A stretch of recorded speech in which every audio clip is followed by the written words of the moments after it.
In the last episode of our series, Rome, we explored how Caesar strengthened his power as consul, preparing for one of history's most iconic campaigns. Now we will explore his most daring challenge: the conquest of Gaul, a vast and dangerous territory where tribes determined to defend their independence will test his military genius. Facing Vercingetorix's fierce resistance, and as Rome grew more anxious about his power, Caesar will prove why his name will be recorded in history. Stay with us to discover how his battles crowned him as one of the most influential leaders of all time, and redefined European culture as classical rather than Celtic, shaping Western civilization's fate forever.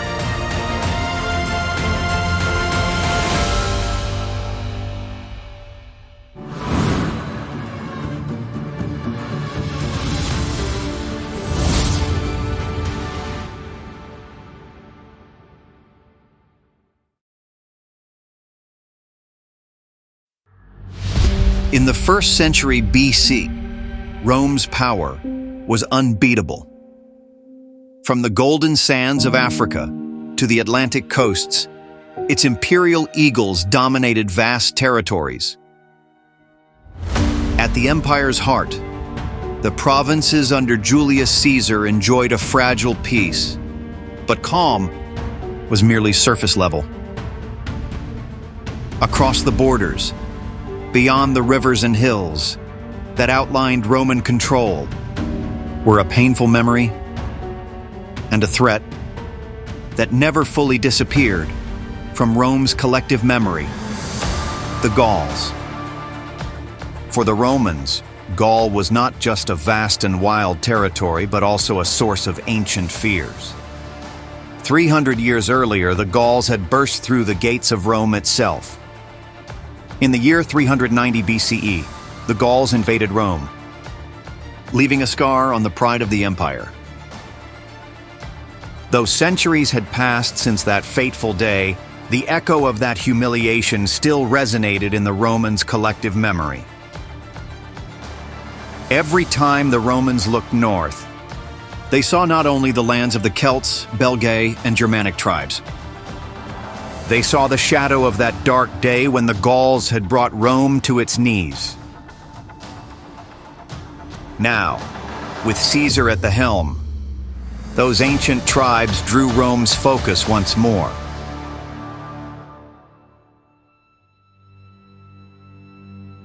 Even though Caesar's provinces were calm, they bordered Gaul. And beyond those wild borders, countless tribes lived. From the Parisii, in what is now Paris, to the Arverni, from which the great leader of the Gauls would emerge years later. Caesar never confronted all the Gallic tribes as one.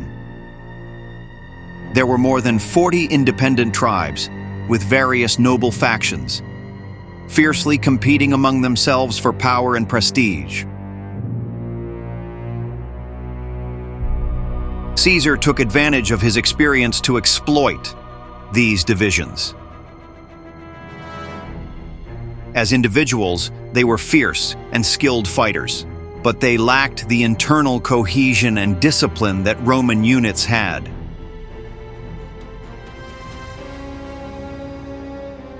It's clear that all Caesar wanted was to go to war, and he wouldn't wait long to get it.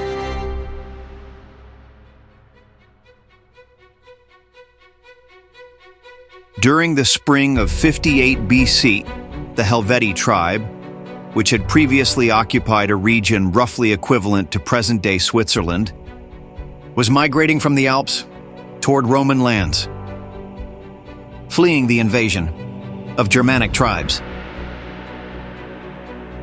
The easiest route would take them through the Rhone Valley and ultimately through the Roman province of Narbonne. Upon reaching the borders of this Roman province, they discovered that Caesar had already destroyed the bridge at Geneva to stop them. They sent the most illustrious men of their state to negotiate, promising a peaceful passage through the province. Caesar quickly turned down these requests. Forced to continue their migration, the Helvetii diverted to the territory of the Sequani, crossing the Sawon River near the city of Cavallonum. Here, Caesar identified his opportunity, striking at a segment of them during the crossing. Following this clash, they continued toward the territory of the Aedui, and ultimately, Caesar defeated them in the Battle of Bibracte, killing thousands. Caesar had his pretext for war. He marched against them with 6 legions at his command, and crushed them. He killed tens, perhaps hundreds of thousands of Helvetii. The Helvetii were the first Gallic tribe to stand against the Roman commander. Caesar then focused his attention on the Germanic Suebi. He struck north in 58 BC with the justification that the Suebi had attacked the Aedui, a tribe allied with Rome. The remarkable victories of Caesar in the year 58 had caused unrest among the Gallic tribes. Many rightly predicted that Caesar would try to conquer all of Gaul. By the year 57 BC, the Roman Empire, under the command of Julius Caesar, initiated the consolidation of its influence in Transalpine Gaul. Although many tribes in the north, center, and west were still outside their control, the region, divided by conflicting tribal alliances, offered Caesar the opportunity to expand his dominion. Caesar then began to realize that the Belgian tribes posed a significant threat. He therefore advanced northeast to confront them. With 8 legions, he allied with the Remi to gather strategic information and established a defensive camp on the Ain River, where he repelled an initial attack. The Suessiones and other tribes, such as the Atrebates and the Bellovaci, fell swiftly. The Treveri, Morini, Parisi, and Eburones avoided clashes. Along the Sabis River, the Nervi launched an ambush that Caesar successfully resisted. In doing so, he reinforced Roman supremacy in the north and sent a clear signal to all of Gaul.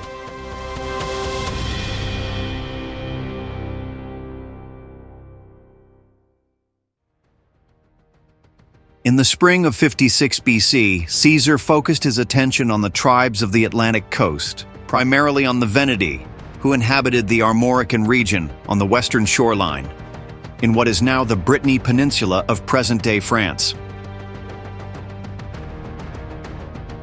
The Veneti emerged as the foremost leaders of maritime resistance in the campaign of 56 BC. With their strong fleet and coastal know-how, they offered fierce resistance. Caesar, lacking naval experience, gathered a Roman fleet and utilized hooks to dismantle the rigging of the opposing ships, stopping them in their tracks and winning the battle.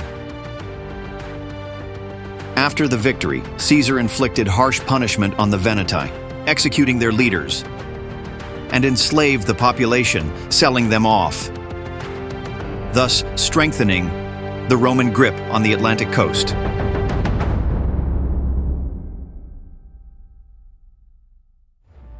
Before we continue, we would like to invite you to become a member of the channel. As a member, you will enjoy exclusive content and support the creation of our documentaries. In addition, you can show your support by sending a super thanks through the link found under each video. As usual, if you appreciate our content, please remember to like, subscribe, comment, and share our videos. Each action is important and aids in our growth. Thanks.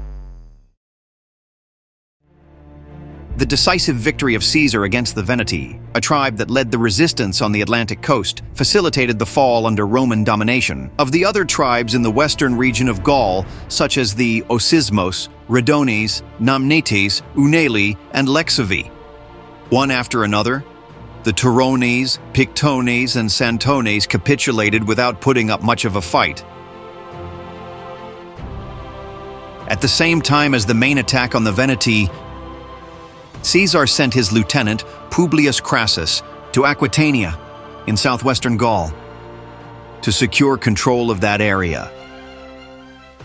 This campaign, and the Brittany one, happened at the same time because Caesar was trying to dominate both the western and southwestern regions of Gaul in a unified effort to prevent the Gallic tribes from joining forces to form a major coalition. Crassus's campaign in Aquitania resulted in the defeat of several key tribes like the Vivesi, Sociates, Tarbelli, and the Ausci, as well as other southeastern tribes.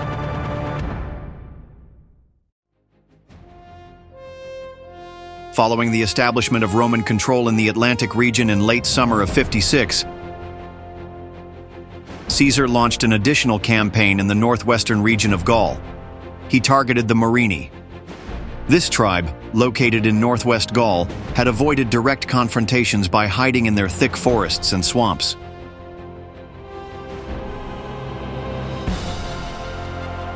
Caesar gathered his legions, employing siege tactics and relentlessly pursuing the Morini to their hidden lairs.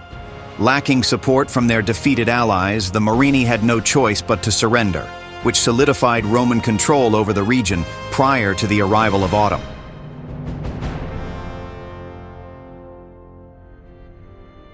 As he invaded and took control of a region, this inevitably placed him in contact with neighboring areas and tribes that were nearby, which he would subsequently attack, justifying his actions by claiming that they represented a future threat for the area he had just pacified. This tactic created a perpetual domino effect, which allowed Caesar to continue advancing with acts of blatant imperialism. At the end of 56 BC, Rome, under the leadership of the triumvirate of Caesar, Pompey, and Crassus, was consolidating its dominance in Gaul, including Transalpine Gaul, Cisalpine Gaul, Belgica, Western Gaul, and Aquitaine, extending to the Atlantic and the English Channel. Additionally, Rome maintained control in the Iberian Peninsula, the Western and Central Mediterranean, and the provinces of the Eastern Mediterranean, with Pompey consolidating Roman influence. Asia Minor, Syria, and Cilicia were under Roman administration, and security on trade routes was guaranteed. Rome established itself as a dominant power in the Mediterranean basin, consolidating its control in the east and west. And Caesar would not stop there. The subsequent years would take him to remarkable achievements, with fresh victories in Gaul and demonstrations of strength that would boost his reputation in Rome. He would cross the Rhine, challenging the unknown Germanic lands, and venture deeper into the enigmatic Britannia, showing that for him, there were no boundaries he could not cross.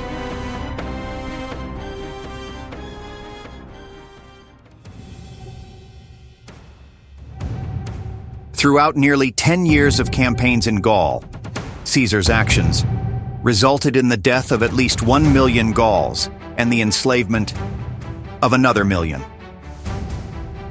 Caesar was determined to win, to earn a procession through the streets of Rome. It was in Gaul that Caesar laid the foundations on which all his later successes would be built. He would find a way to assemble a devoted army. The soldiers held the conviction that Caesar belonged to their group. The victories across multiple battles gave these soldiers a sense of connection to a larger mission. Yet Caesar recognized that his conduct in Gaul would lead to skepticism and mistrust in the Roman capital. Opposition was beginning to arise there, whose strength would be greater than he had foreseen. The Romans themselves considered Caesar's conduct dubious. The Senate, in fact, introduced a bill stating that Caesar should be handed over to the Gauls as a war criminal for his unjustified attacks. Nonetheless, Caesar took care to always have one or two tribunes in Rome under his control, who could block any laws that could hurt him. Even while he was away from Rome, Caesar guaranteed that the people of the city were constantly reminded of his glorious military achievements. He cleared the path for his return to Roman politics by ensuring his military prowess was widely praised.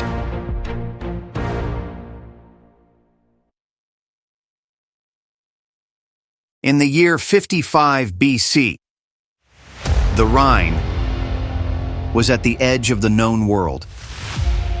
For centuries, it was the safeguard that protected the Germanic tribes from Roman advances.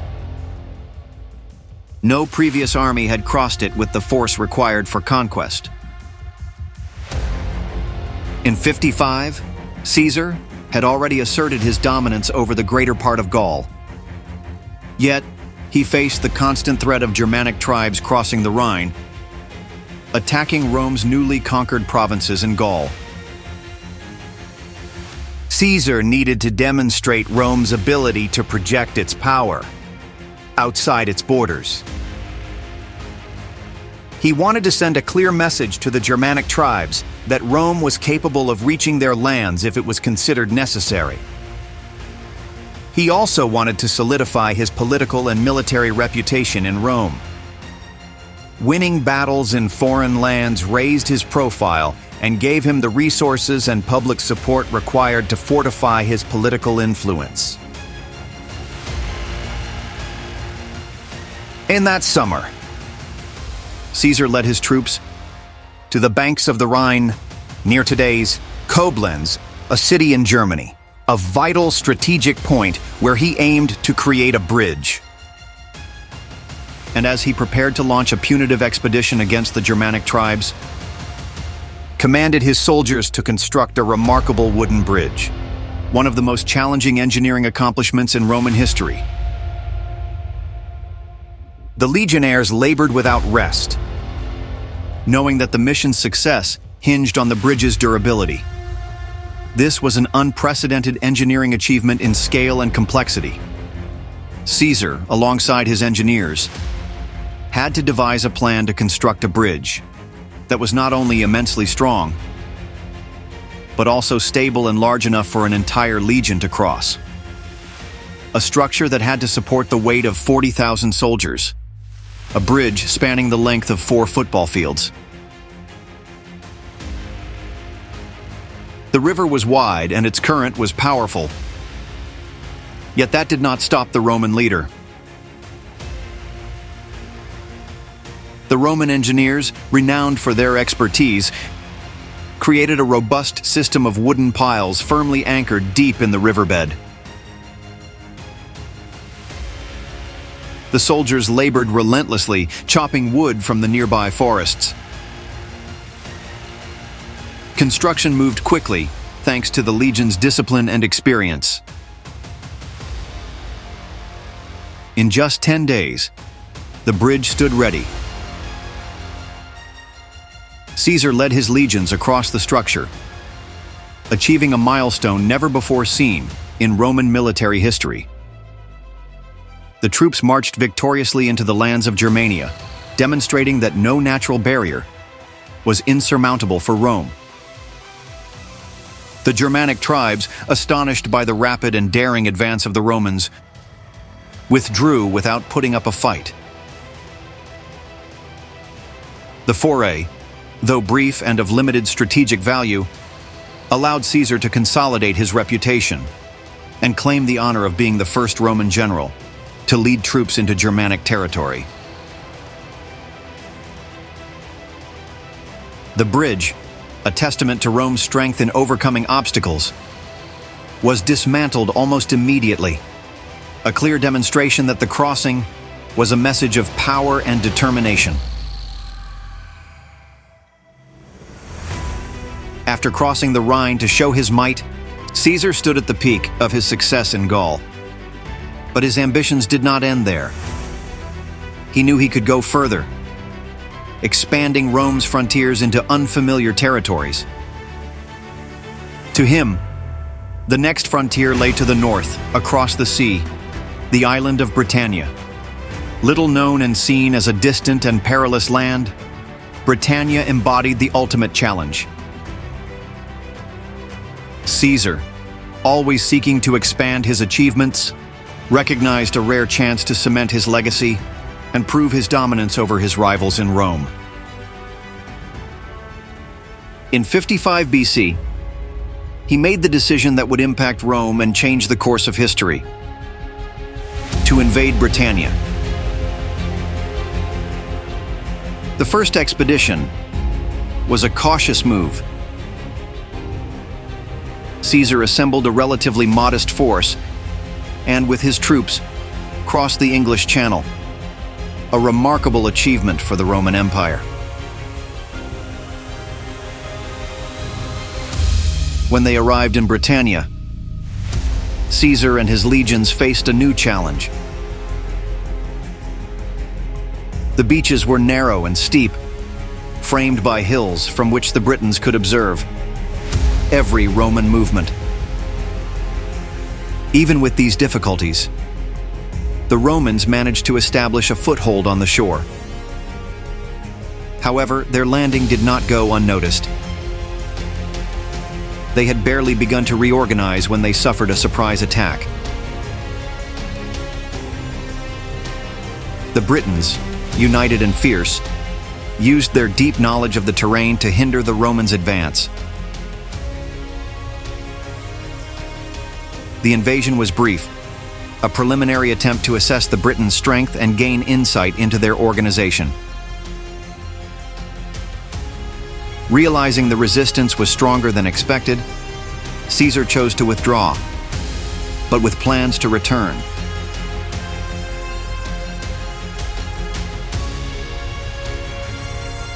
The following year, in 54 BC, Caesar returned to try again, this time with a more daring plan. He assembled a larger military force, comprising thousands of soldiers and additional equipment to face the resistance with greater force.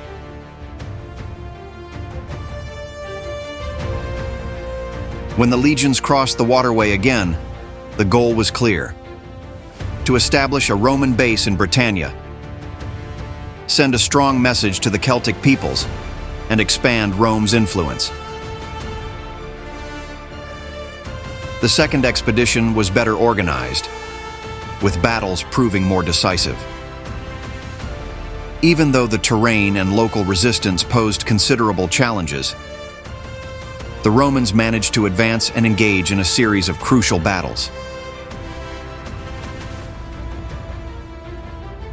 Caesar and his troops remained in Britannia for more than a year, challenging tribal leaders who refused to cede control of their territory.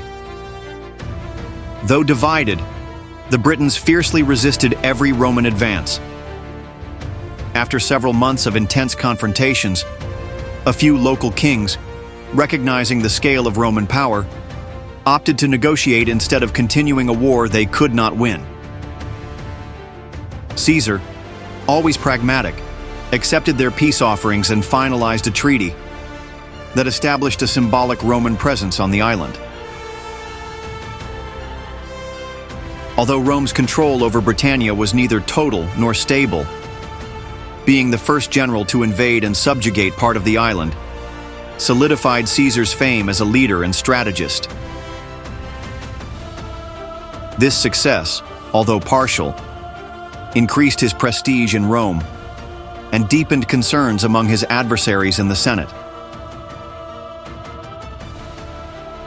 Caesar had shown that his ambition knew no bounds, and invading Britannia was another step in his path to absolute power in Rome.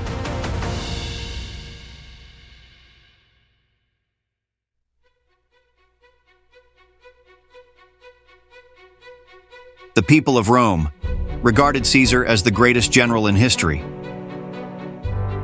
A man who had defeated the Gauls, then the Germans, and finally, the mysterious Britons, overshadowing Pompey the Great. Ultimately, This success would turn against Caesar.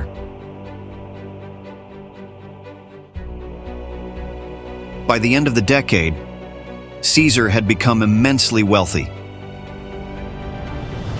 He continually reinvested his wealth, amassing a vast private army of at least 10 legions.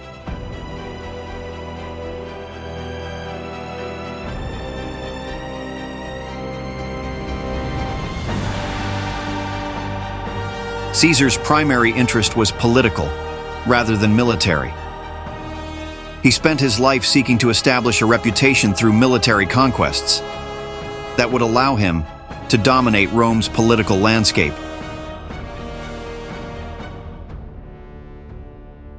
In September of 54, fate dealt Caesar another harsh blow.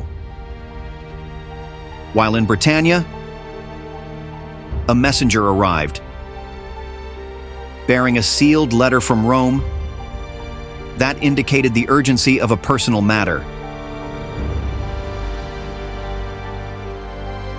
Its contents bore news that would profoundly shape his future. Julia, his only daughter, died while giving birth to her first child, who survived her for only a few days. Julia was Pompey's fourth wife, and though their marriage was politically arranged, it had been a happy one. Her death weakened the alliance between Pompey and Caesar.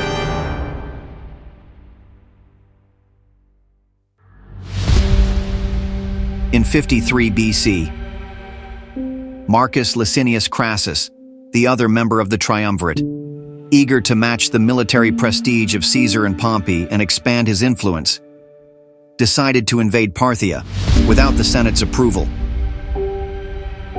It was a grave mistake, one that proved to be a significant setback for Rome's expansion in the East. It was one of the greatest military disasters in Roman history, giving rise to the phrase Crassus error. Crassus's reckless invasion of Parthia ended in disaster, culminating in his death at the Battle of Carrhae. He controlled Syria, a crucial province at the eastern edge of Rome. But that wasn't enough. Conquering Parthia presented the perfect opportunity for him to rival and possibly outshine the legacies of Caesar and Pompey. Parthia was a powerful rival empire, but it was also one of the richest civilizations of antiquity, with trade routes linking the East and West. Seizing its lands and wealth would have secured Crassus's place in history as one of Rome's greatest conquerors. Yet Crassus gravely underestimated the Parthian resistance. After his crushing defeat, the Parthians took thousands of Roman soldiers captive. Among them was a unit that would come to be known as Crassus's Lost Legion. According to Roman historians, remnants of this legion, nearly 10,000 strong, would later resurface in Chinese chronicles in 36 BC.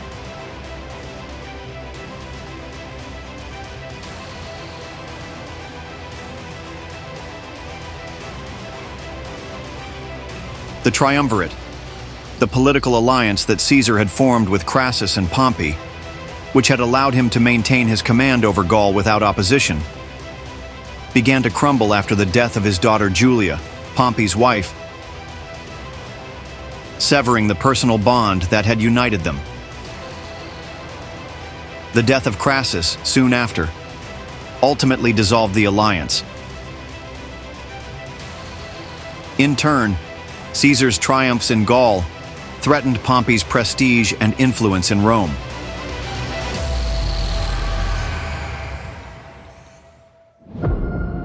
By 52 BC, the Roman legions, under Caesar's command, had expanded Rome's borders beyond what many had thought possible. Much of Gaul now lay under Roman control. Yet not all had bowed to the Roman yoke. In central Gaul, the Celtic tribes still resisted. These lands, dense with forests and rugged hills, had become the final stronghold of those unwilling to submit to Roman rule. For Caesar, subduing these tribes was not merely another campaign, it was a necessity. If left unchecked, their defiance could unravel everything he had accomplished. The confrontation between Rome and the defiant heart of Gaul was nearing its climax. A battle that would determine the fate of the region and further cement Caesar's legend.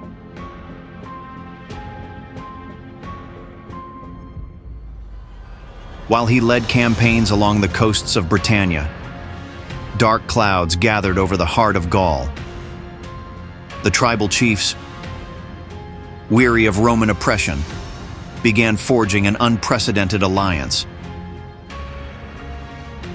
For the first time, warriors from across the region united with a single purpose: to expel the invaders and reclaim their freedom.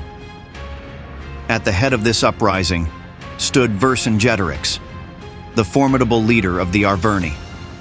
Under his command, the scattered tribes of Gaul found a unifying force, one capable of leading the resistance against Rome. It was a call to full-scale war, a war that would test both Caesar's dominance and the resolve of the Gauls. Vercingetorix emerged as one of the first leaders capable of uniting a significant portion of the Gallic tribes, demonstrating military prowess against the most brilliant strategist of his time, Caesar. His impassioned speeches stirred the Gauls into action, fueling a deep-seated hatred for the Romans. Sensing an opportunity, Vercingetorix sought to exploit the precarious state of the Roman Republic following Crassus's catastrophic defeat and the annihilation of his legions by the Parthians. He also capitalized on the growing resentment among the Gallic people, weary from years of war and occupation. Concerned about the prospect of a large-scale rebellion, Caesar cut short his stay in Cisalpine Gaul. By the end of January 52 BC, he hurried to Narbonne to restore confidence and reassert control. The Arverni leader proved a master of strategy. Avoiding direct confrontation with the Romans, he instead sought to exhaust their legions and cripple their supply lines through a devastating scorched earth campaign. Recognizing that Caesar's strategy relied on securing stable supply routes, Vercingetorix ordered his warriors to deny the Romans access to forage and provisions at any cost. Along the path of the advancing Roman forces, they set fire to everything: settlements, farms, and granaries, ensuring that nothing remained within reach of the enemy.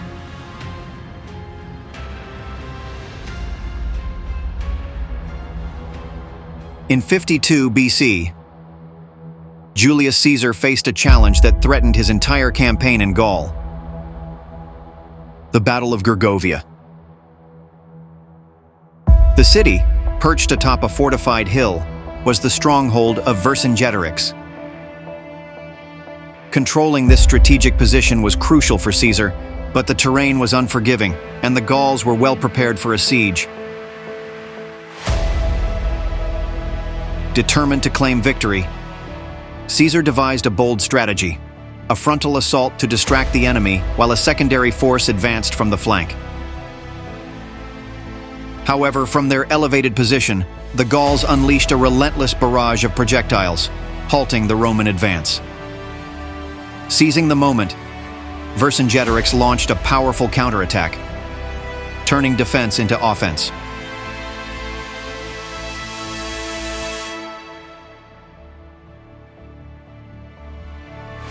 The outcome is clear.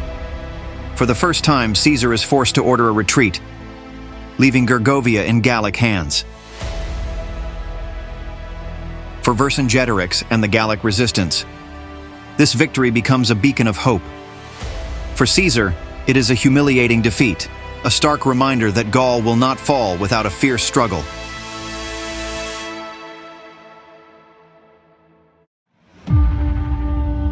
After years of relentless campaigning, Caesar suffers his first defeat at the hands of the Gauls. His position now hangs in the balance.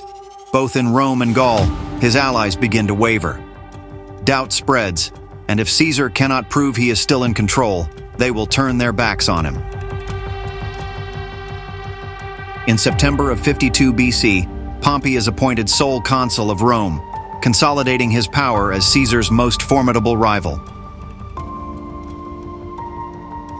Despite the setback at Gergovia, Caesar quickly reorganized his troops and resumed his pursuit of Vercingetorix and his forces, who were attempting to regroup and prolong the fight.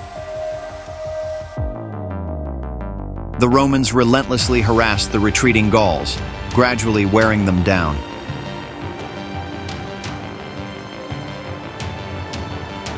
Motivated by Vercingetorix, the Gallic forces began rallying near what is now Paris. At the time, the city was known as Lutetia, the capital of the Parisii, and held strategic significance due to its position along the Seine River, which provided both transportation and defensive advantages. During this period, Vercingetorix gathered an army of 80,000 men to counter the Roman advance. Meanwhile, Caesar stationed his forces primarily in Agedincum, modern-day Sens, south of Paris.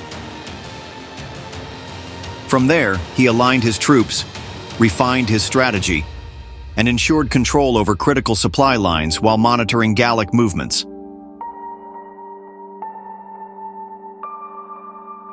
However, Vercingetorix's push toward Lutetia posed a serious threat. If unchecked, it could disrupt Rome's vital routes to northern and western Gaul, endangering its strategic foothold.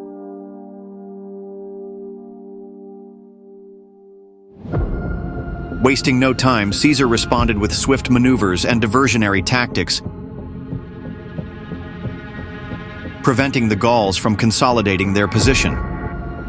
At this stage of the campaign, his legions were in constant motion.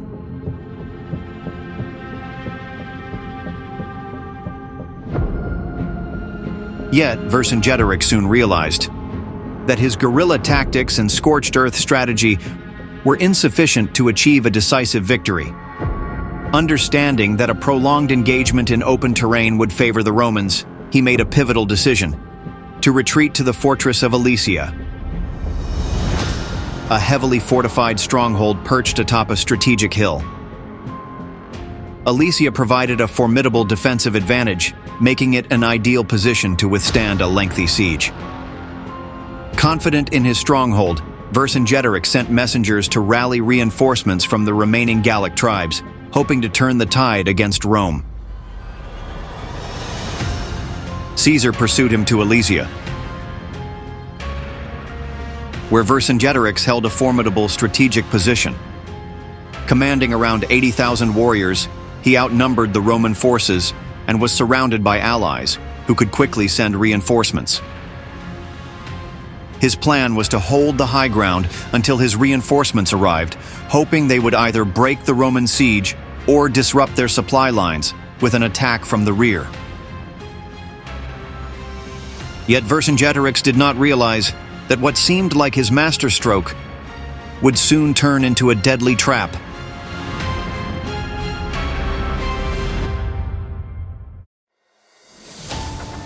Caesar, recognizing that a direct assault on the fortress was too dangerous, devised a brilliant and ruthless alternative. Instead of attacking, he chose to surround and starve the Gauls into submission.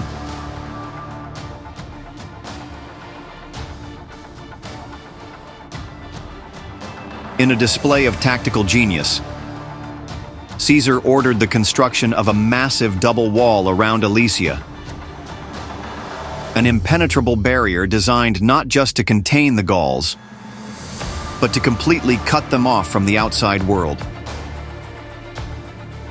It was a move as unexpected as it was devastating. Day after day, the men of Vercingetorix watched in mounting despair as the walls rose, realizing with horror that they were trapped. With no way out and no hope of reinforcements breaking through, their fortress had become their prison. Caesar had designed a trap with no escape.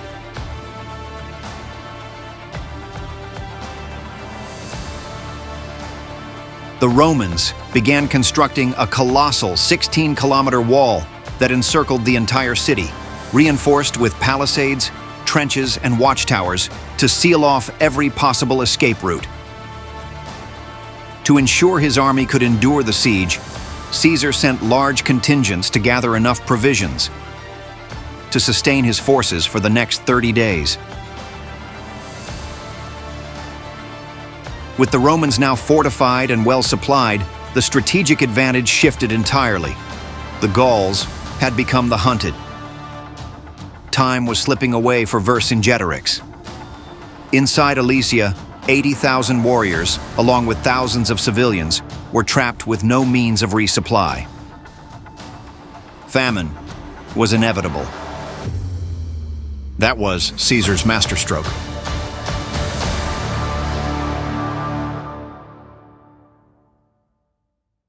Faced with this dire reality, Vercingetorix made the agonizing decision to expel all non-combatants.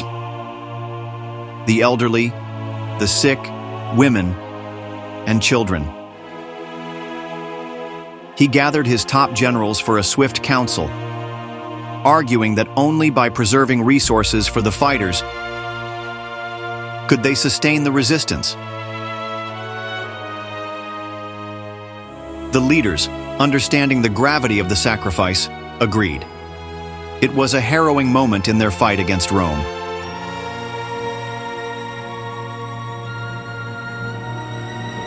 Vercingetorix hoped that Caesar would allow the civilians to pass through the Roman lines and find refuge beyond the battlefield. But Caesar refused.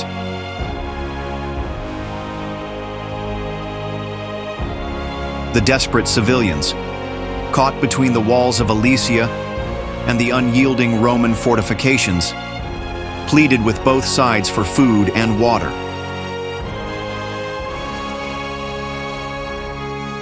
Neither showed mercy.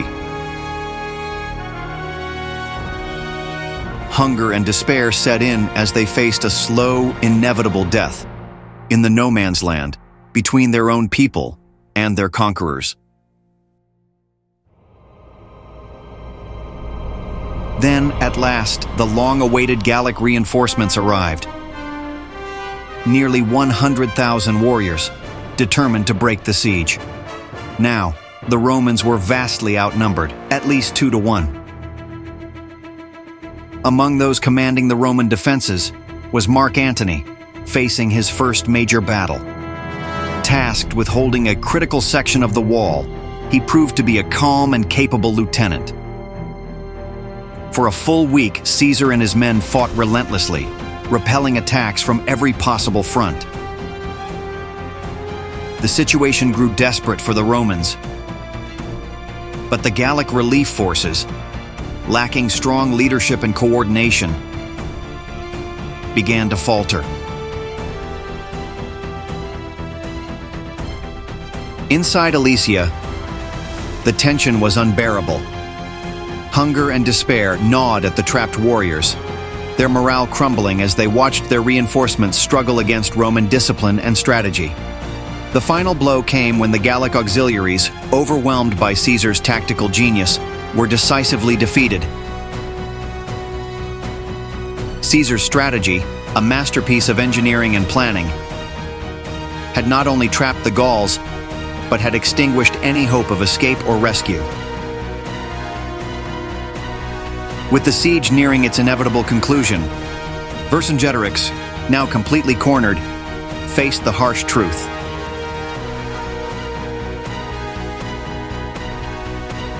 His great uprising had failed, and there was no way out. At last, in a famous act of both pride and submission, Vercingetorix rode out of the city alone on horseback, adorned in his finest armor and bearing his weapons. He approached Caesar, and after casting his sword to the ground, he knelt before his conqueror. Immediately he was seized, bound in chains, and taken prisoner. Confined in a cage, Vercingetorix was paraded throughout Gaul as a living symbol of Rome's triumph. ALESIA itself was not destroyed, but its people were subjugated, handed over as spoils to the legionaries.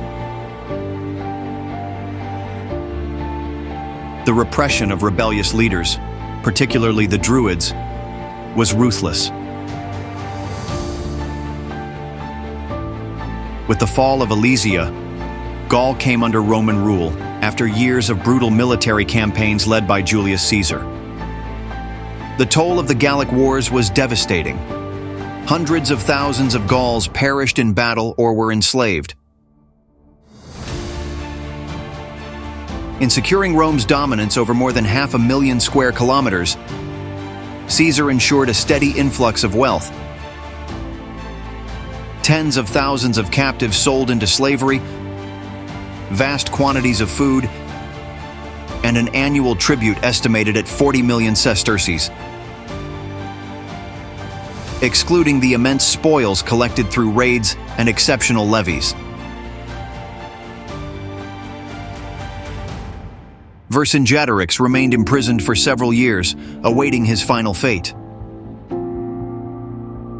In 46 BC, after a grand triumphal parade in Rome, where he was displayed as the ultimate war trophy, he was executed by strangulation, marking the ultimate end of Gallic resistance to Rome. Throughout history, Vercingetorix would come to symbolize a legendary and patriotic figure, an emblem of the French nation, securing his place in its chronicles. He is often regarded as the first hero of France.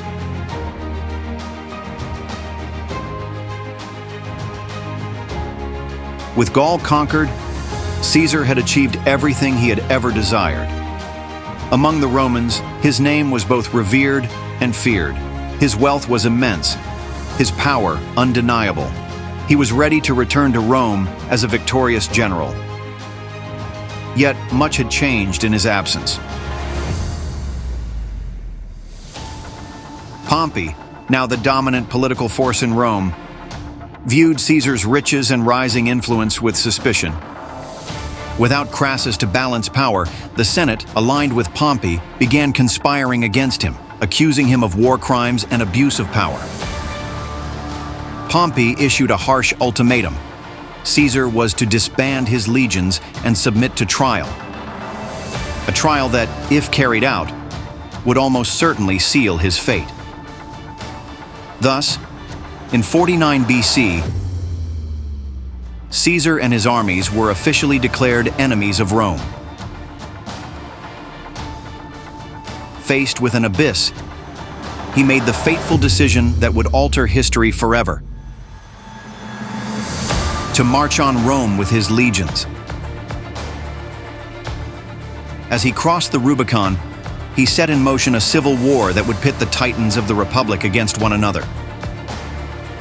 The next episode of our series will take you into the heart of this epic confrontation, one that could bring about the very collapse of Rome. Caesar and Pompey would clash in decisive battles, where alliances would crumble and betrayals would shake the very foundations of the Republic. A saga of power, war, and tragedy that would forever alter the course of history. All of this will be explored in a spectacular documentary in the next episode of our series, Rome. We appreciate you joining us on this thrilling journey through Rome's history. Your support inspires us to continue producing high-quality content. To best support our work, consider becoming a channel member. Just click join and experience this incredible journey with us. You can also show your appreciation by giving us a super thanks. Just click the button below the video. With a few simple actions, you can help us reach a wider audience and show the platform that this content deserves to be seen by more people. If you enjoyed this episode, please give it a thumbs up, subscribe to our channel, and turn on notifications so you never miss our future documentaries. And thank you, friends, for being part of this amazing community.